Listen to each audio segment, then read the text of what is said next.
Good morning, good afternoon, good evening, whoever and wherever you are. This is Ben McLeish of the Zeitgeist Movement, and welcome to this week's TZM Global Weekly Podcast. Today I have on Federico Pistono, who will join me shortly, and we speak on two general subjects. One is a very brief 10-minute, 15-minute overview of the final moments of the life of Michael Ruppert. Michael Ruppert was an investigative journalist, and he was a contributor to Zeitgeist moving forward in his capacity as a peak oil analyst and an analyst on the subject of collapse of industrial society. Federico and I spend a few minutes, maybe 10 or 15, talking about him and his legacy and the general points of the collapse narrative that one can find in the literature that is extant and to which Ruppert contributed. And then for the remaining part of the hour, we will be delving into Federico's newest efforts under the banner of Esplori, which aims to translate all freely available educational material in the world into any language at no cost. This is the growing effort to align the entire world's educational foundations and to make the information that is available and the discoveries that are made and the methods by which we can internalize those discoveries through the educational process as available to anybody as possible. And of course, it goes without saying, and it is in fact inescapable, that if we consider education to be valuable and if we consider it to be a right, then it has to be free to the end user. It has to be something that is available. Luckily, our systems of the internet and our energy structures that are gradually emerging are allowing us to do that. And luckily, things like the massively online open courseware movement, or MOOCs, are now so advanced and so embedded that one can no longer ignore them as part of the growing transition towards an educational evolution on this planet. All of which tends towards the more moneyless elements of society. I don't think that's an accidental thing. So Federico will be outlining his efforts with that in just a moment.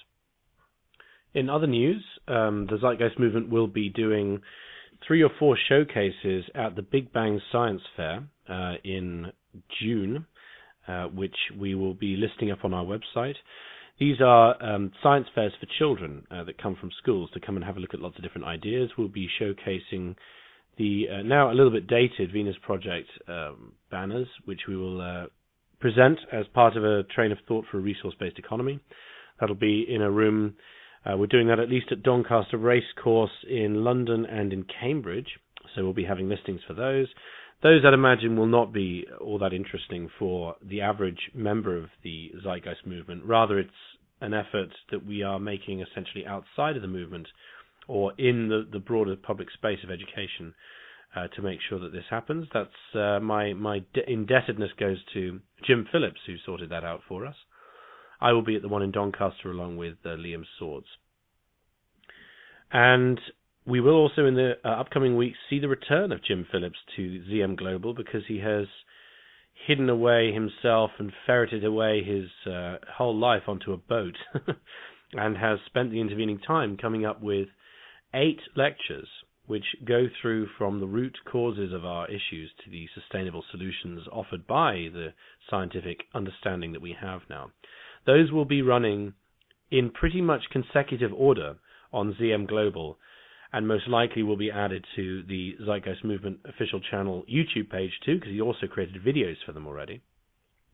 So look out for that. It's going to be an 8-part series. It's going to be very, very nice. It'll be the first time that we've done something that consistent on ZM Global. We tend to choose topic after topic. There was, of course, about 3 years ago, Peter's 6-part lecture that he did, but that was interrupted because of the film, but was ultimately completed later on.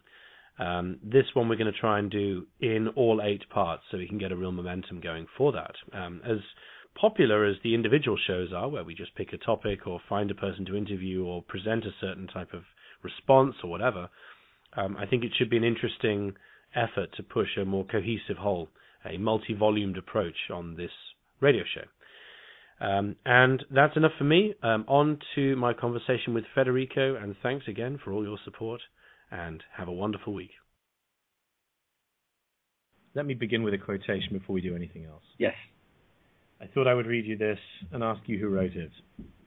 Okay. As the human race blows itself into extinction or destroys the climate or starves itself to death, the last corporate merger and acquisition will take place. And at the same moment as mankind dies, the CFO of Global Corp will be shouting, "Hooray, we did it!" What mind does that betray? Yeah, I think I know where you're getting at. This reminds me of a Vice episode called Apocalypse Man, with the comma in between. That's right. It was a tribute to our dear friend who left us, Michael Ruppert. That's right. That was indeed a quote from Michael Ruppert from, well, we have to talk in Kindle locations rather than page numbers these days, don't we? That's Kindle location 1053 of Confronting Collapse, his piece that actually ended up being the basis for the movie Collapse, and then it seems also really the psychology that he then betrayed in his last years. He passed away on the April the 13th. You'll like that date for a couple of different reasons. That's Jefferson's birthday, and it's Christopher Hitchens' birthday as well. I doubt that was at all any one of those reasons, but it just shows you just how few dates we have and how many events. I don't know about you. When I watched Apocalypse Man and when it came out, the distraught tone in the first 3 minutes already betrayed that this was almost a foregone conclusion. Is that what you felt? Yeah, and in the beginning, my first reaction was, if I didn't know this person already, well, I didn't know him in person, but I knew him from the videos, from, of course, the movies and the writings, I would have thought that he was being overly dramatic, that he was being hyperbolic. And even knowing Michael, I thought he was being a bit extreme. But now, in hindsight, I think the signs were there if we were actually listening to what he was saying. It was also a cry for help, not just for humanity, as he always talks about, systems as a whole, but also for himself, I think. Yep. It just occurred to me, we actually haven't told to the audience, and maybe some people don't know, on April 13th, Michael was found dead, and apparently it was suicide. So we don't want to speculate, but this is the official statement as of now. That's right. And there's a suicide note actually available online in his handwriting as well. Yeah, and that was right after his final broadcast of the podcast on the Lifeboat Hour. Yes, which was remarkably upbeat and said about seeing you next week and stuff. I found it very strange. So that's odd, yeah. Yeah, it is odd. I can see why people immediately go for the conspiratorial angle. Michael was found in... he had essentially retired to a ranch at the age of 63. Earlier than that, actually. Collapse, the film, came out in 2009, made him very famous overnight. And then he founded he had this effort with the lifeboats, didn't he? Collapse Net. Yes. He founded to try and create localized lifeboats, because Michael is of the peak oil enthusiasts who believe and have, I think, a strong amount of data to show that we're now essentially in a reverse net energy decline across the globe, using, as he puts it very usefully, 10 barrels of oil to find every new barrel of oil. And that's going up to 12 and then 18. And at some point it becomes unifyingly too expensive to pursue any kind of oil venture whatsoever, because why would you ever spend $10 to get 9 back? And this has a massive impact upon not just our supply, but also upon the infrastructure, because how do you actually repair bridges, asphalt, which is of course made of oil of some, it's made of worse kinds of oil than the Brent crude we use to refine. How do you make cars when you don't have oil, since 7 gallons of oil go into each tire, and are essentially seeing from that the socio-economic collapse of civilization. It sounds really, really over the top to say that, because people are conditioned not to think that way. But when you look at the population graph of the last, 150 years, we are an absolute anomaly in the entire history of human civilization. And the peak oil enthusiasts, or advocates, I would say, essentially say or make the case that this rise in population, this extra 4.5 to 5 billion people that we have on the planet, are there just because of cheap hydrocarbon energy. That's the basis for the agribusiness. That's the business for... Sorry, it's the basis for medicines, which are made of petrochemicals, agricultural pesticides, which are made of chemicals. All the energy that gets them into the ground, grows them up, and brings them to your table is all petrochemicals, and there's not anything realistic to replace it. Yeah, I wouldn't necessarily agree 100%. I think even during the steam engine technology, and we're using just regular wood, so it wasn't cheap hydrocarbon, it was some of hydrocarbon, if you will. But in the end, every source of energy except for geothermal is created by the sun in one way or another, and then through photosynthesis and the storage of carbon. But that started before. So I would say it's technology, modern technology, actually modern science, that propelled this population explosion, because we had medicine that allowed us to essentially prevent diseases very easily, well, at least the preventable diseases, to get rid of them quite easily compared to the past when we developed the theory of germs. And I would say that hydrocarbon energy made it so much more powerful. I think that's a valid point, actually. It also struck me, and it's also from the first 5 minutes of Apocalypse Man, and I'll play it here. Michael talks about techno fixes. So many people are so fucking in love with technology, and they're idiots. Techno fixes don't work. Let me give you some examples. In 1900, New York City, Washington, D.C., Chicago, St. Louis, San Francisco were all awash in horse shit. There were only 90 million people in the United States then. Those cities were just buried in horse shit, and they needed a technological fix for that. The technological fix for the horse was the automobile, which relied on fossil fuel. Well, what did that bring us? That brought us more infant growth, brought us traffic jams, brought us horrendous smog. I grew up all over the country, but I remember L.A. in the 1960s. You could not breathe. It was so painful due to the smog. It hurt to breathe. So we went to catalytic converters. But then it's been known about peak oil that the world was going to start running out of oil, crossing a bell curve. Since the late 1940s, when the guy who discovered it, a physicist, M. King Hubbert, predicted it. He was the granddaddy. So the techno fix for peak oil was tar sands. Well, what are tar sands doing? You've destroyed hundreds of million acres of boreal forest, the lungs of the planet in Canada.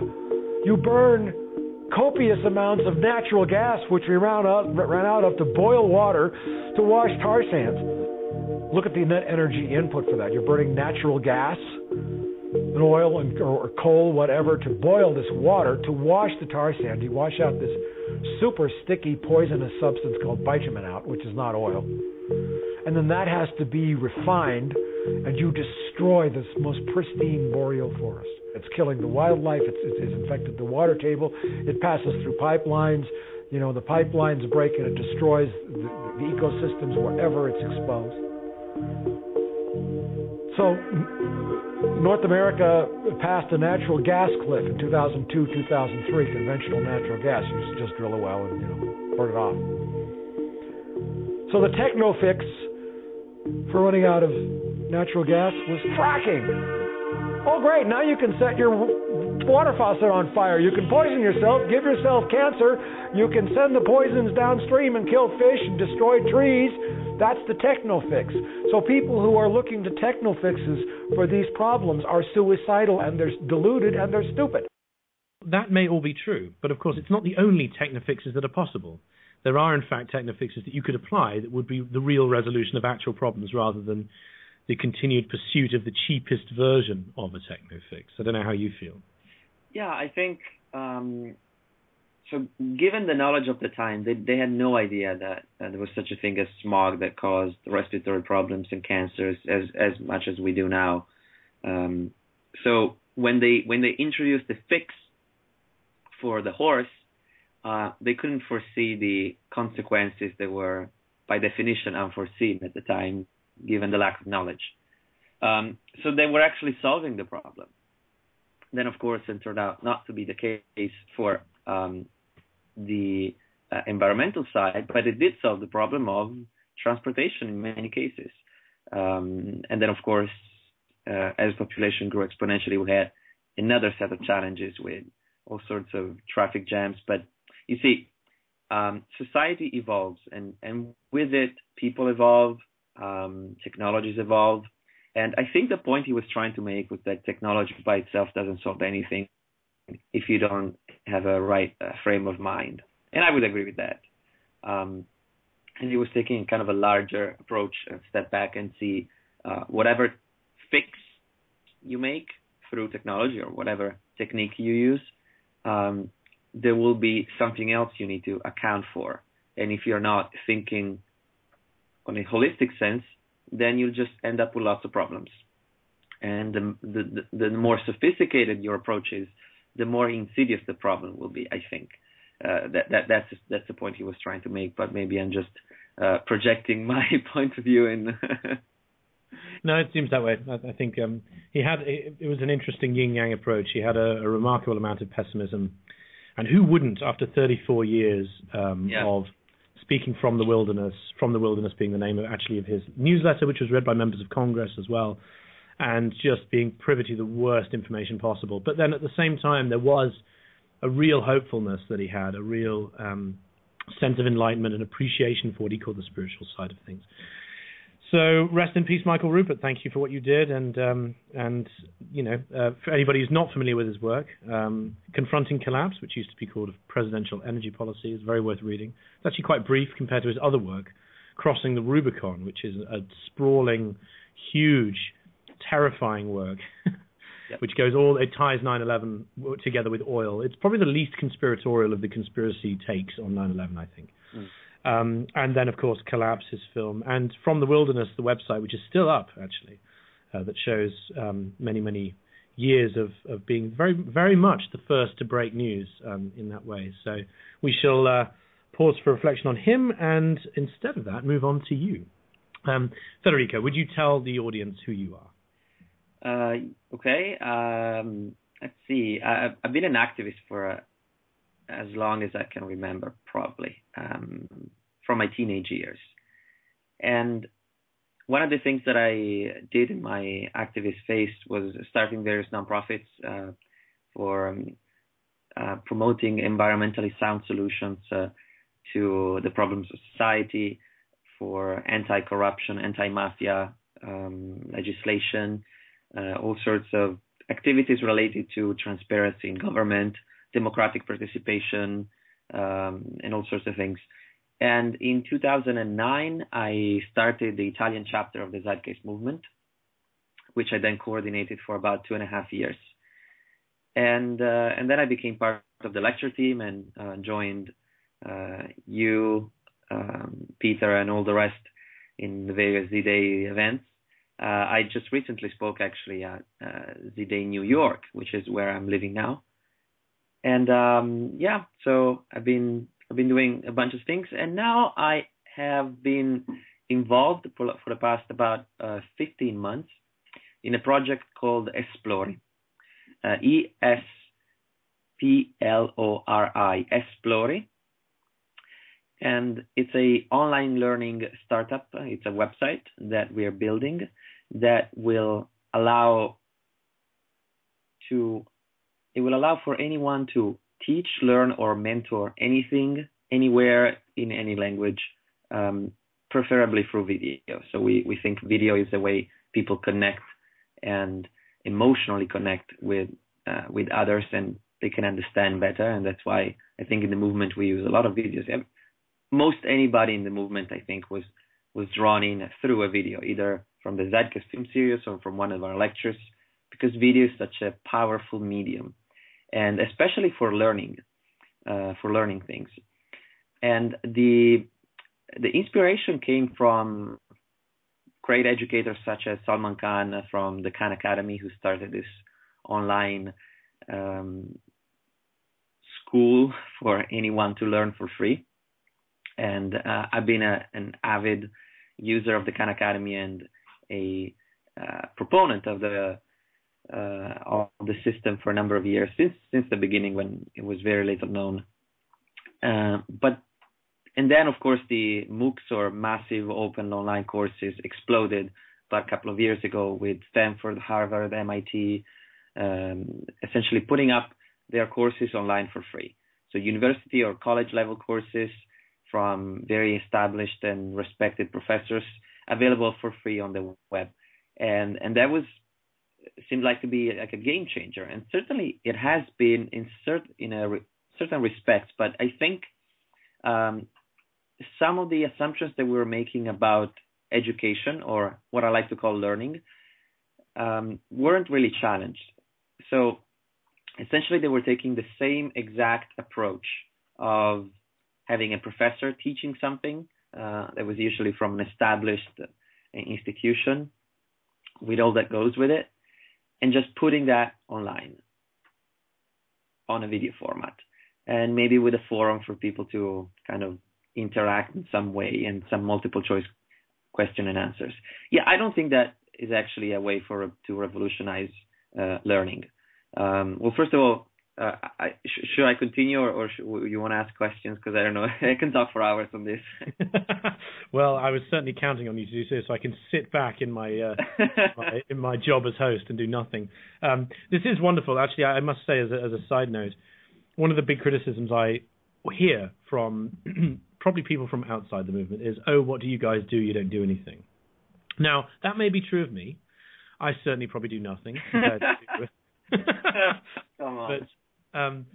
But I always actually have a ready list of things to list when people say you're not doing anything. Of course, first there's the argument that a collection of world views itself can't do anything, and the necessary efforts to propose those worldviews to others, just so they can come across them, is itself something to do. However, then I always say, or you could write a book like Federico has, or as Beccari has, or as Douglas Millett has. Admittedly, he wrote his before joining the movement, so his book actually has overtones of a more capitalist approach. Nothing too brutal, I don't think, because it's mainly still technology.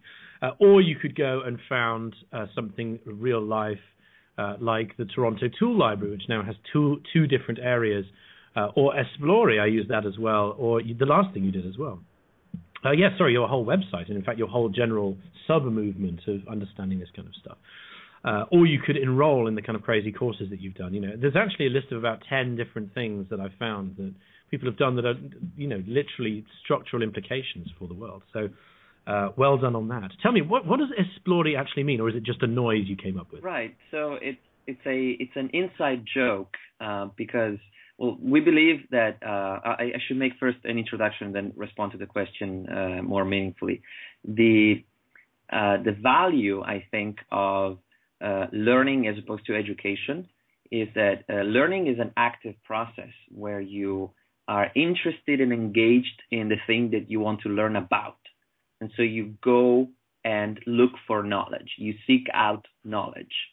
And education, I see it as something that is imposed by an institution that's actually imposed by law. And if you don't go, the police will show up at your door and say, "What's wrong? Why are you not in school?" And they will actually drag you to school, which is kind of a good thing, but not really. People shouldn't be told that they have to study. They should be engaged in the act of learning because it's interesting, then you should foster their creativity. Right, so people should seek out knowledge just because they want to, and your goal as an educator is to make them interested, and so that's the first part. And the second is that we recognize the importance of language. The movement has been understanding this from the very beginning, utilizing tools such as DotSub to translate, to first caption and time code the videos, and then translate it into dozens of languages. Some of the videos that we have are translating to 50, 60, 70 languages. And that is because people emotionally connect the most when they are engaged in their native language. And very little known fact, only 6% of the world speaks English at a native level. Only 27% of the world speaks some sort of English. So there is a 73% of the world, that's almost 5 billion people that understand nothing of what we are saying right now. Exactly zero. 73% of the planet. That's a remarkable fact, isn't it? I knew the percentage of people who spoke English, but I didn't then infer the very obvious thing that I'm by definition not speaking to most of humanity. Right. Because most people think, well, the native population might be not so big, but those who speak kind of English, it's probably like most everyone, or like the vice president of a very, very well-known corporation in the top 100. I will not name because I actually met this person, but he said those who count in this world only speak English, so we have no interest in talking to them.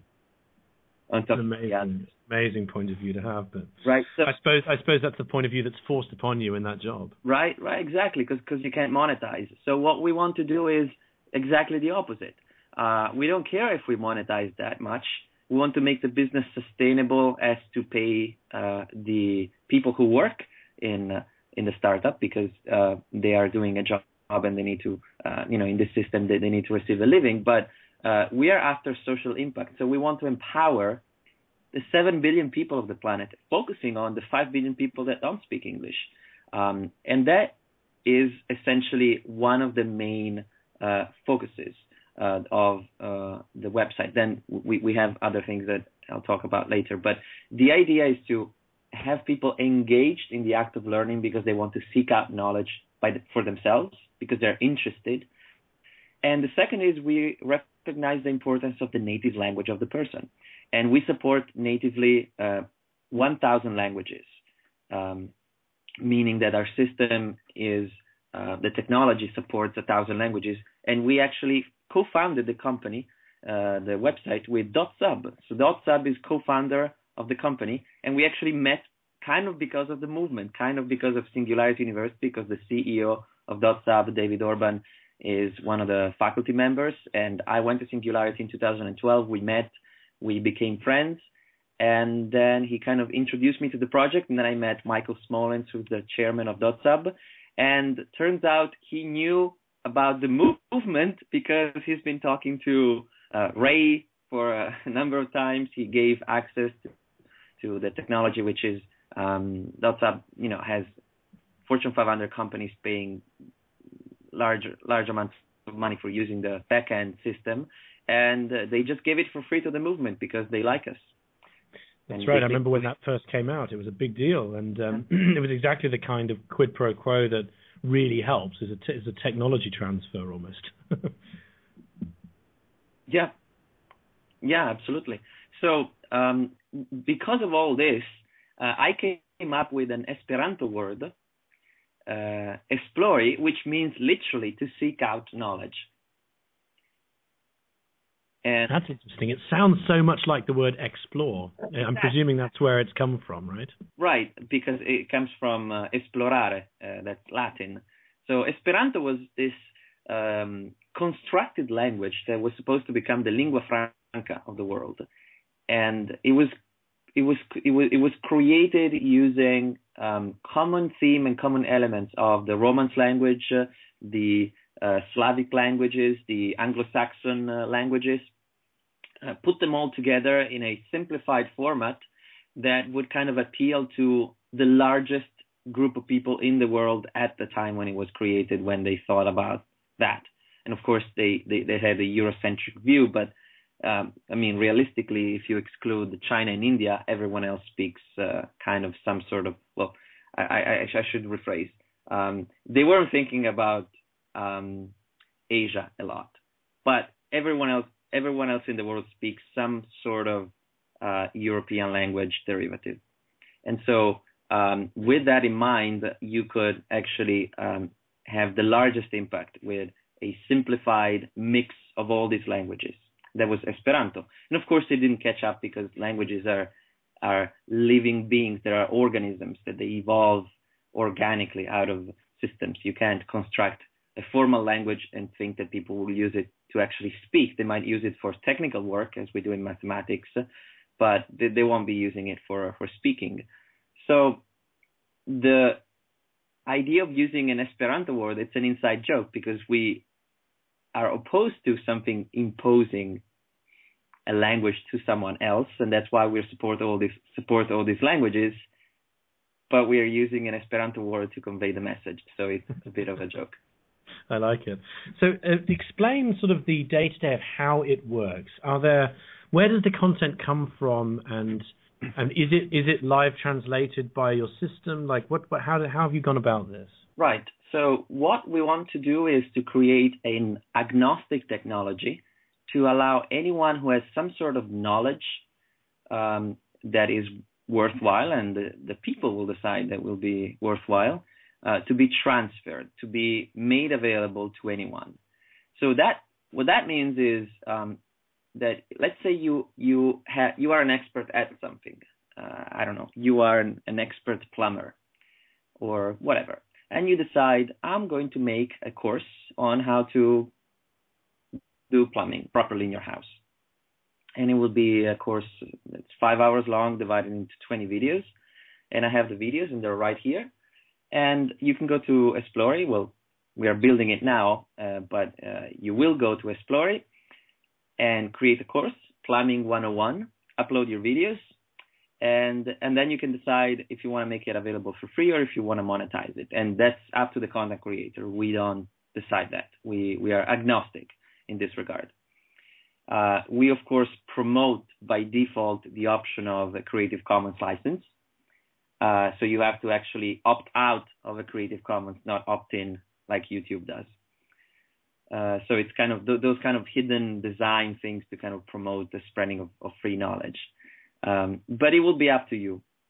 And then you will have essentially a dashboard where you can, on one side, interact with your students and ask questions, answers. But the most interesting aspect, I think, is that the community can decide if they want to contribute to the course you've created. They can start crowd translating the course. And of course, using the .sub technology, which the movement knows very well, you can translate it essentially into any other language. And that's one option. If the content creator has the budget for a professional translation, they can request with one click a professional translator, and in 2 hours you will have your translation done. Or if there is somebody like a government or a nonprofit or a foundation or a company that wants to sponsor the translation, they can sponsor the translation of the course into the language that they're interested in. Let's say there is a course in biotechnology and there is a great need of biotechnology training in, let's say, in Brazil. Maybe the government wants to sponsor the Portuguese translation just because of the betterment of the country, or maybe some foundation or an individual or a company, and they can ask for professional translation, and that will be provided with one click. If there's a large enough community, it can be crowd translated, and you can also attempt to do a machine translation, but it will be specified when it's machine and when it's human translated or professional translated, so people have a clear understanding of what they're getting. So a machine translation, usually it's good enough in most cases, but in some cases it would be actually better to have no translation at all. So machine translation is not there yet. For some languages it's better, but we don't recommend it, and we would be just using it as a reference.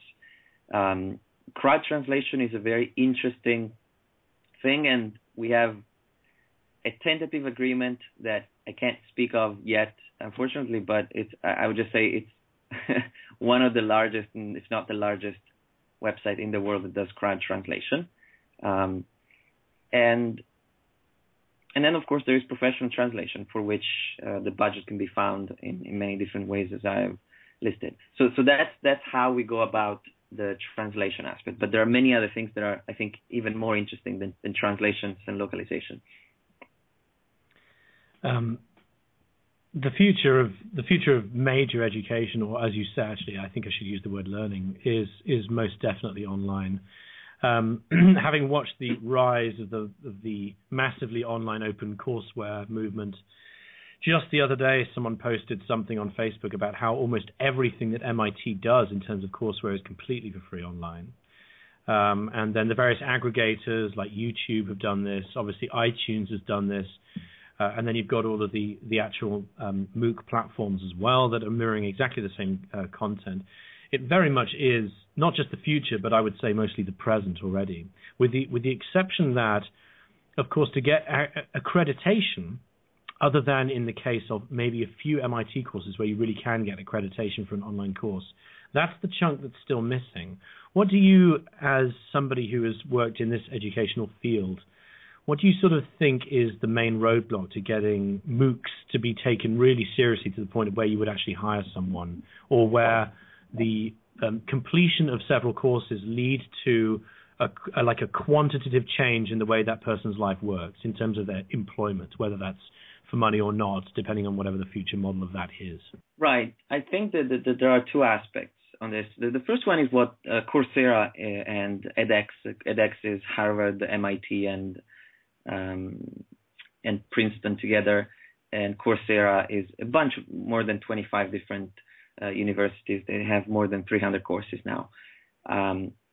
What they do is they, as you said, provide accreditation. It's not just MIT. There is a lot of universities, Maryland, New York State University. So they provide accreditation for a small fee, something like $50 to $100, which is very different from $20,000 or $50,000. Yes, that much. So that's the traditional way, right? And I think they do it well. I don't care for that because they're doing it. Why should I replicate it? What I'm interested in is lifelong learning. And lifelong learning, I think, leads to a sort of a different conception of what accreditation even means.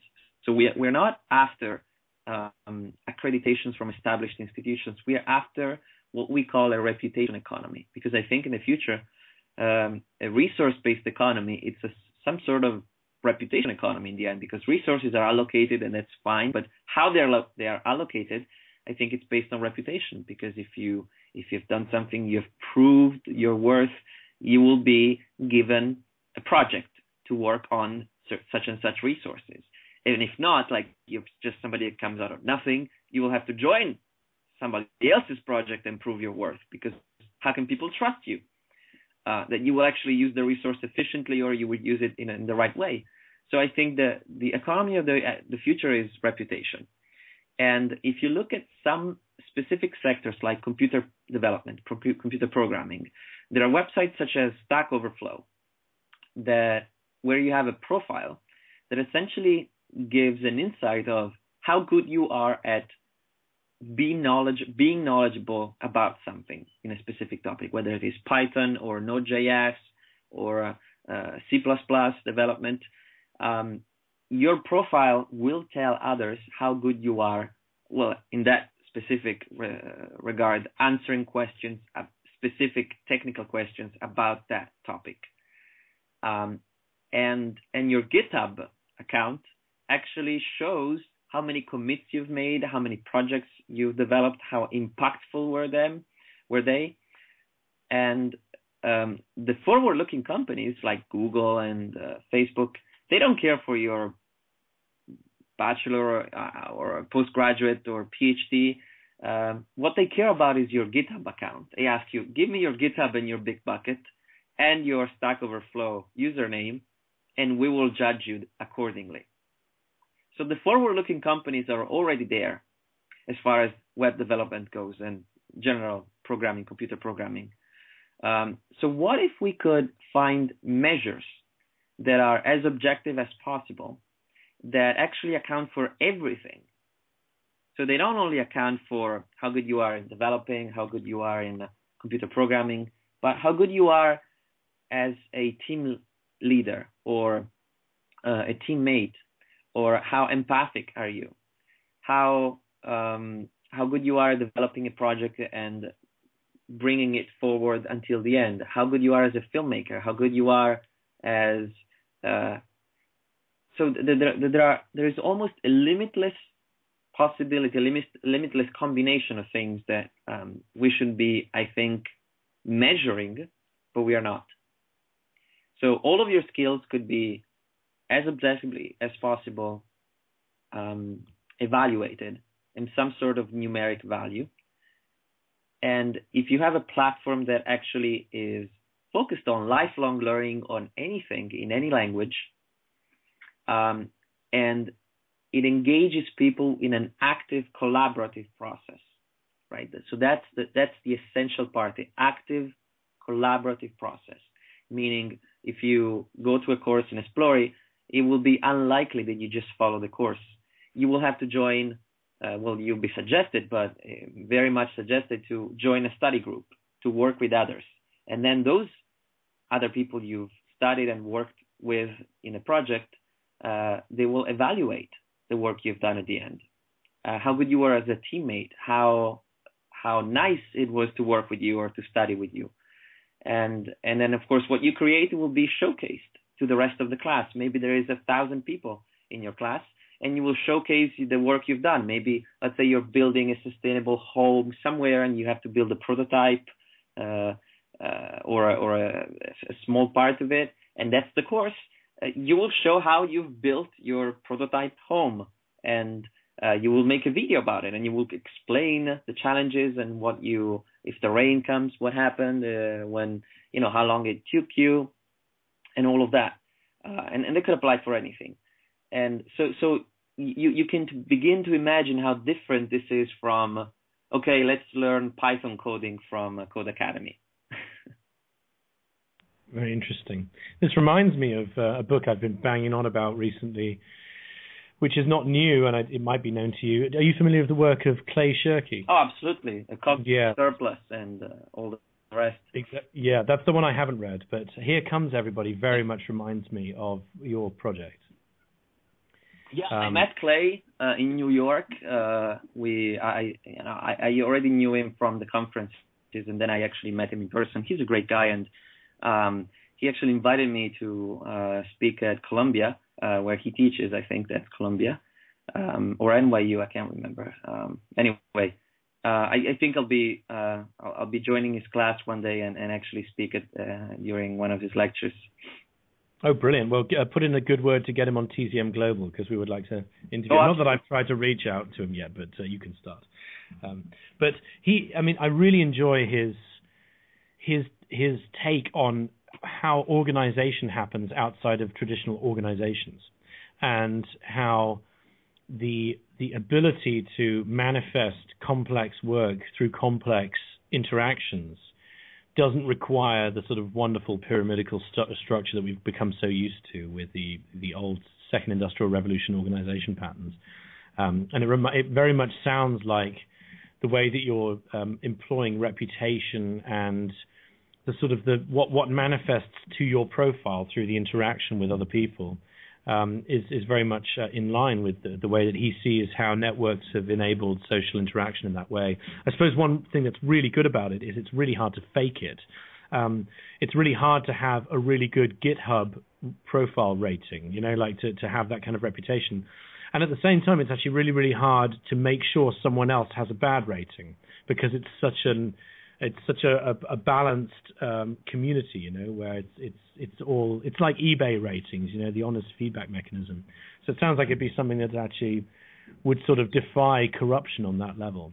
Yeah, I think it's a very good point. We have been it's been ingrained in our heads for a number of years, since as far back as we can tell. That the way to kind of prove your worth was to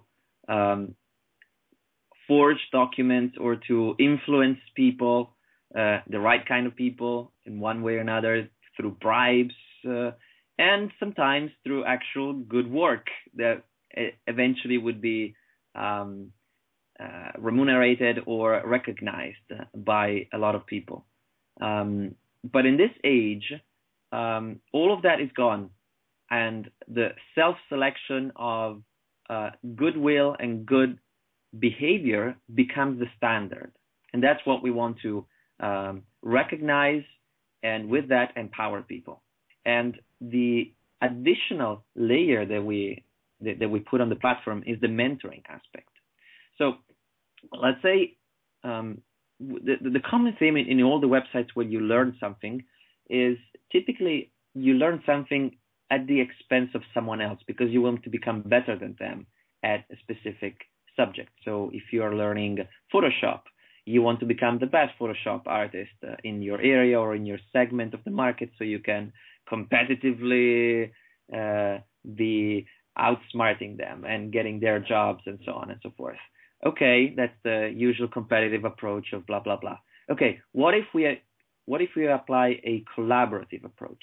what if you become an expert at something through the courses that you follow on the website? Yes, you will get that much reputation, and it can be proved by objective measure, blah, blah, blah. But what if you apply that knowledge and teach someone else? You get 5 times the points, 10 times the points, right? What if by helping someone else, the incentive is so much greater?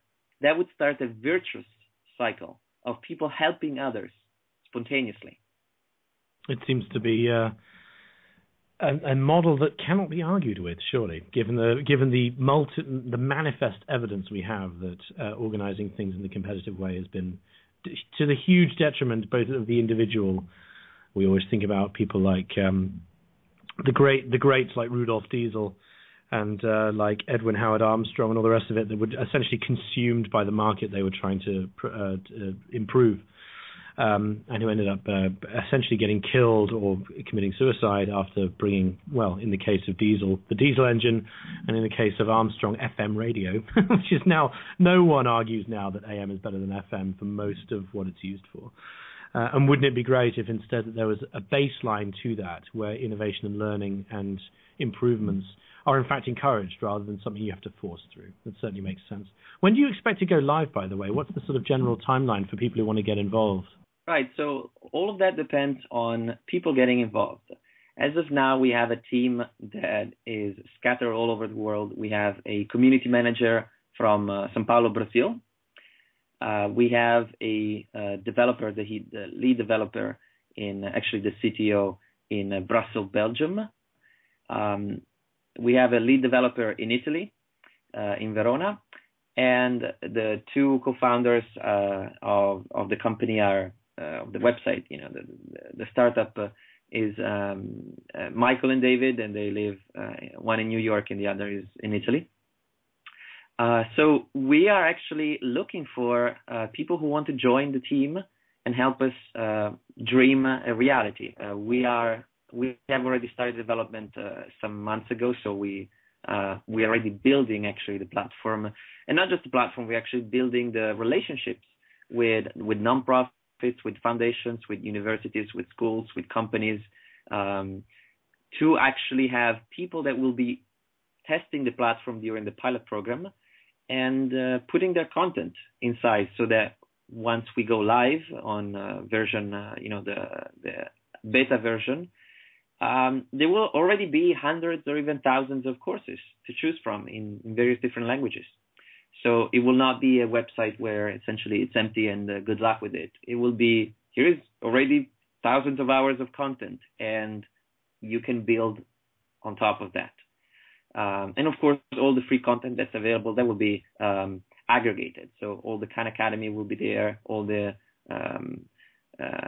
open courses will be integrated.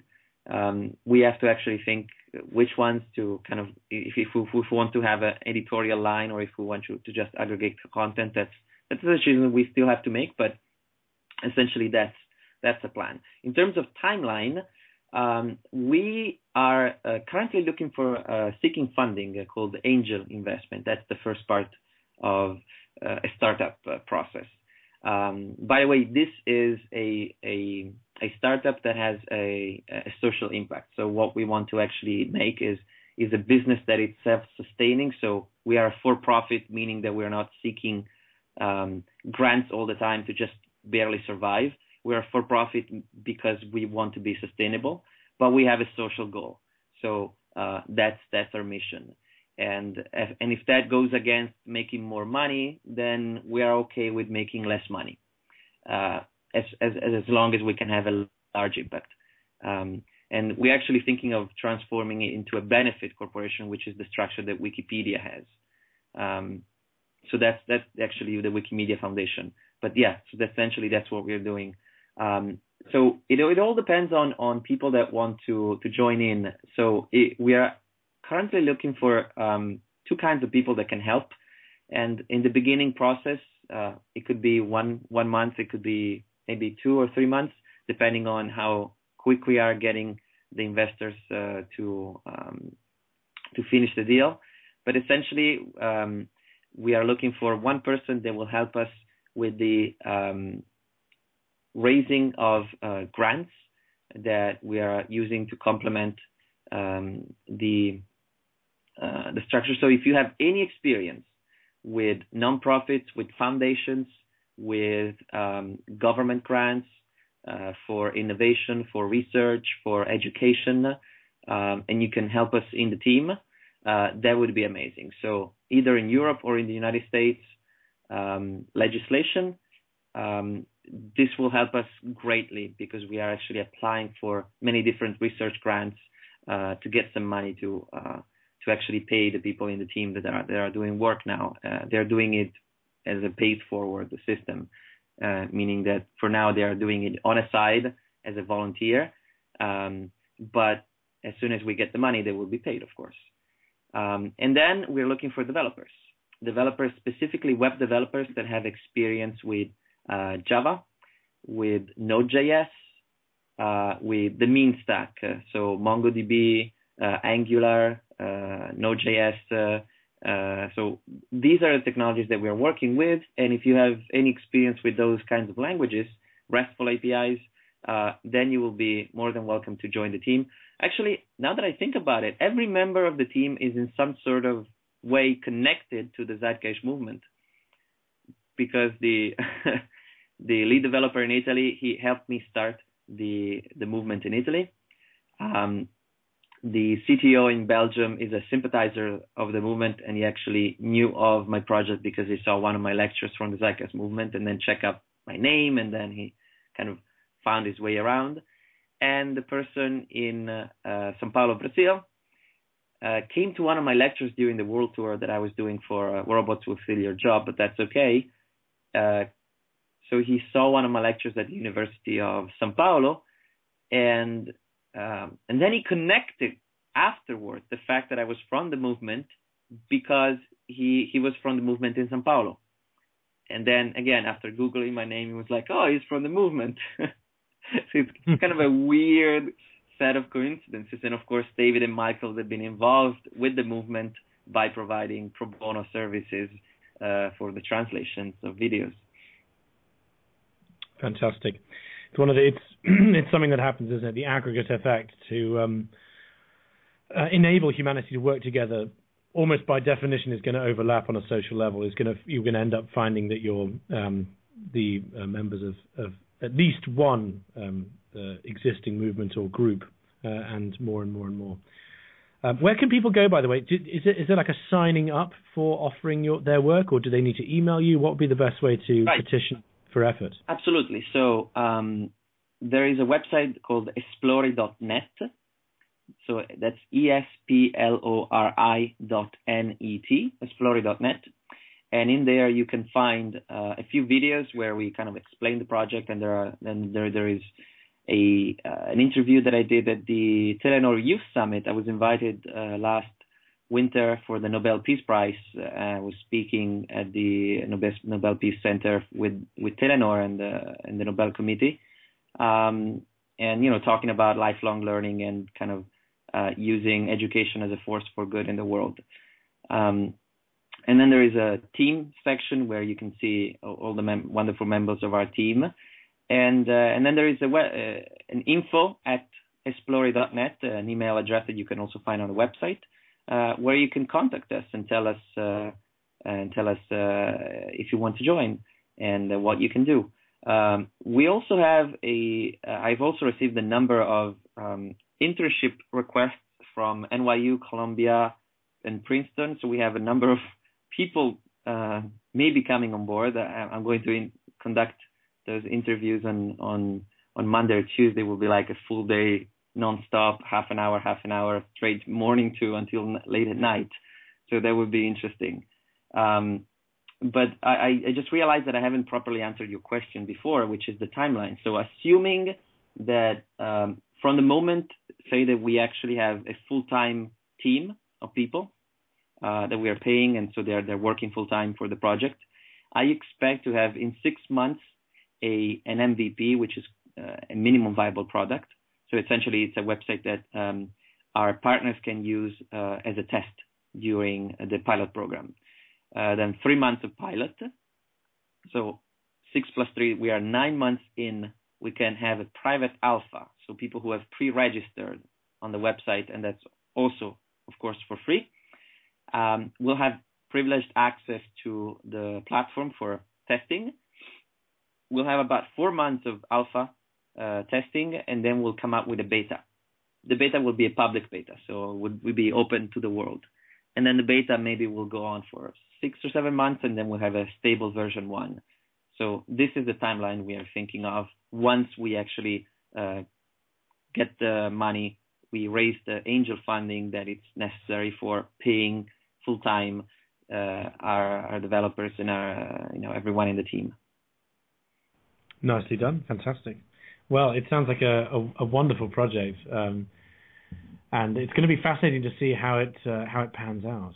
Thank you. And how have you found, by the way, at the moment in petitioning for angel investments and all that? How have you found the market to be for something that isn't necessarily geared around making a lot of money, but actually having a social impact? So there is something called impact investment. So there is a group of investors that are specifically interested in funding and helping social businesses. So businesses that are self-sustaining, so they're not nonprofits. They don't rely on grants and donations, so that they can, just sustain themselves. But at the same time, that their mission is a socially conscious mission. So there is a group of investors that does that, and it's quite a large pool actually. It's more than $100 billion, I think, a year invested in impact investment one way or another. So there is a lot of money, but sorry, not 100 billion. It's 10 billion. I'm sorry. It's early in the morning. I can't, because I'm jet lagged from New York. I'm actually in Italy now. But anyway, just blame it on inflation. Yes, there is a large pot of money for impact investment for socially conscious businesses. The thing is that, of course, what they want to see is a demo. They want to see a working website with actual data from someone who's been using it, and that's why now we are looking for volunteers and others to help, because we have a POC, which is a proof of concept. So we have a minimally functioning website that has all the back-end structure in place. We have the designs, we have the business plan, we have the documents ready, but we need to improve it so that we can actually present it to an impact investor and show a functioning demo that it's impressive enough for them to say, yeah, I think you have the right idea, which we already have, you have the right business plan, which we already have, and you have a good product, which we are developing and we hope to have very soon. So once all of those things are in place, it's very likely that we'll find the necessary funding very soon. Very good. Fantastic. Well, if anybody is listening to this and wants to get involved. Go to esplori.net and have a look. I'm certainly going to look and sign up. This sounds like something that it sounds like it's akin to Duolingo, which I know you're familiar with. And in fact, you actually introduced me to that, although I'm yet to properly log on and try and learn a thing. But certainly more languages, more learning, more subject areas is, I think, in all of our futures. I still beat myself up that I still only speak 2 languages. It's no longer enough. My coverage of the world would be barely, not even 30%, I suppose, if you add all the German countries together with all the English ones. I'm not even hitting above that. And then there's, of course, the ability to even understand what I'm saying, even if it is in the right language. Yeah. Federico, is there anything else you want to add to this? Yeah, actually, there was something, but it just crossed my mind or passed my mind. I can't. There was, by the way, a point I wanted to make to you. Yeah. When you mentioned how schooling is enforced. I was wondering whether you knew of the German rules about homeschooling. Oh, no, I don't think I'm familiar with that. This is something that really surprised me. Now, I think it's changed recently, but as far as recently as 2008, and I know this because it actually affected one of our family's friends, homeschooling is illegal in Germany. Oh, wow. And it's not just illegal, it's in fact enforced by the state taking your children from you and freezing your assets and bank account at 0 notice. Whoa. It's a rule that was brought in by a certain Adolf Schicklgruber. Seriously? As his name would have been, yes. That's Hitler's other name when he was an Austrian house painter. And, it's never been repealed. It has never been repealed from the Hitlerian times. Right. So it really gets you to then wake up. If schooling is enforced in that way, it surely isn't about personal development. Oh, and some friends of ours had to literally, they had bags packed and they were ready to flee at any moment, and they indeed had to. His name is Jonathan Skeet. You can Google. I think there's a Guardian article from 2008 that describes at least his and more, like 2 or 3 other people. So it just crossed my mind as something that, like, it is that serious in some countries, that we're that far away from learning and that much closer to forced education or schooling, which has a very different purpose. You've remembered your point, please? I remember my point. Okay, so this is, I think, maybe it's imprudent for me to say, but it's kind of a hidden secret that I'm going to reveal anyway. So as you probably can tell, and that's no secret, the social impact is the goal. But in specific, what I want to do is to actually kind of be a honest Robin Hood, meaning wealthy people in wealthy countries will be able to pay for courses, and so there will be a market there for that, and they will be generating revenue and paying for courses and paying their creators and paying a share to us and so on and so forth. What we want to do is to use some of that profit, some of that money, to actually fund courses in places and languages where there is no budget. So in sub-Saharan Africa, in Southeast Asia, in all of those places where it would be difficult to find a market for making the course, for creating the video, for translating the videos, for making the content available in their language and in a way that appeals to them.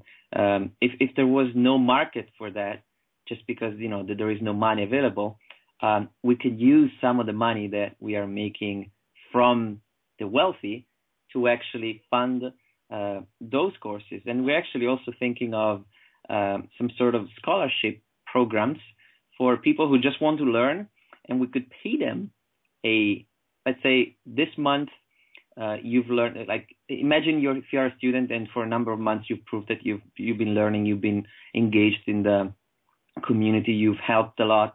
You could apply for a Esplori scholarship where essentially will pay you a stipend, like a universal basic income, so that you can keep studying and mentoring others and teaching other people. It's very nice. I think that's wonderful. It's nice to be able to repurpose. It's almost like an anti-business model. Kind of. I mean, we'll be making clearly money if that works, but instead of just pocketing all that money for the CEOs and we'll use most of that money for social impact. Very good. Yeah. Very good. And in specific, some of the courses that probably will not find the market, but they will be useful, I think are courses like an open source ecology course, right? Or how to build a sustainable community course. That'd be fantastic. Are you planning any sort of interfacing with open source ecology? Oh, absolutely. Yeah. Yeah. In due time, I want to get this proof of concept to a minimum viable product stage, so a working website that we can show and demo before approaching all of these big kind of institutions and projects, because they're very pragmatic. They have very little time. They're like, okay, show me, and damn.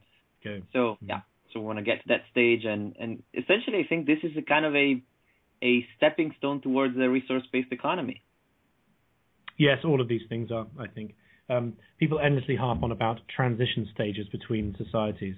Everything is a smooth curve of little bubbles that appear and coagulate into larger efforts. So the guys at Open Source Ecology, who are, in case anybody's listening who's not familiar with their stuff, I'd be very surprised if they're not, are essentially in the business of identifying and setting about designing in an open source manner so that you can get the schematics yourself, the machines, the engines that any society needs to survive, including things like refrigeration, land tilling, brick creation out of dirt, blah, blah, blah, blah, all of that stuff.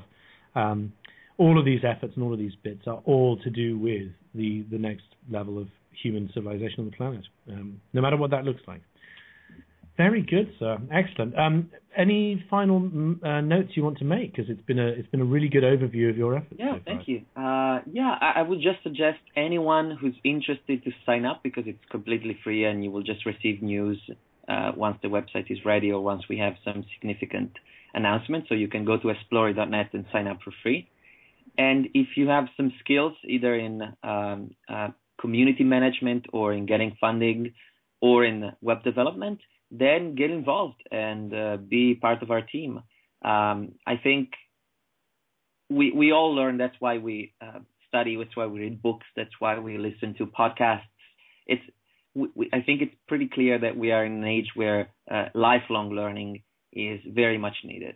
And if we could create a platform that actually allows for lifelong learning that is engaging, that respects the views of everyone on the planet, and promotes their native language, and with the point of view of creating a resource-based economy with social equality, I mean, I think that would be great. So get involved.